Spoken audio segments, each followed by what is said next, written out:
A year ago, the Black Panthers were much more active. You heard much more about that type of struggle. Okay. Is the time of the Black Panthers past? Yeah, but the question is more, how do you get there? Do you get there by confrontation, violence? Oh, that's the question you were asking? See, that's another thing. When you talk about revolution, most people think violence without realizing that the real content of any revolutionary thrust lies in the principles and the goals that you're striving for, not in the way that you reach them.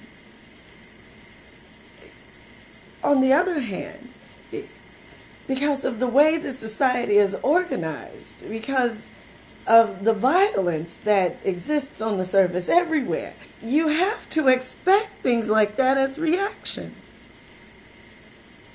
I grew up in Birmingham, Alabama. Some very good friends of mine were killed by bombs that were planted by racists. I remember, from the time I was very small, I remember the sounds of bombs exploding across the street, our house shaking.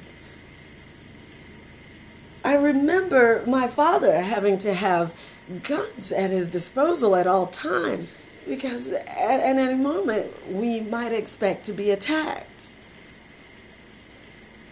The man who at the time was in complete control of the city government, Bull Connor, he would often get on the radio and make statements like, "Niggers have moved into a white neighborhood. We'd better expect some bloodshed tonight." And sure enough, there would be bloodshed. After the 4 little girls who were... One of them lived next door to me. I was good friends with the sister of one of them. My sister was very good friends with 3 of them. My mother taught one of them in her class.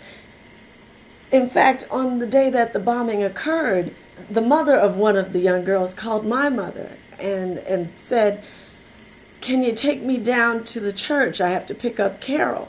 We heard about the bombing and I don't have my car." And they went down there, and what did they find? They found limbs and heads strewn all over the place.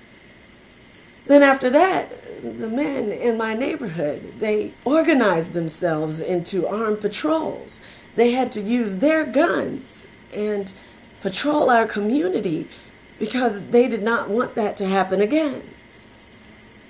That's why, when you ask me whether I approve of violence, do I approve of guns, that just makes no sense at all.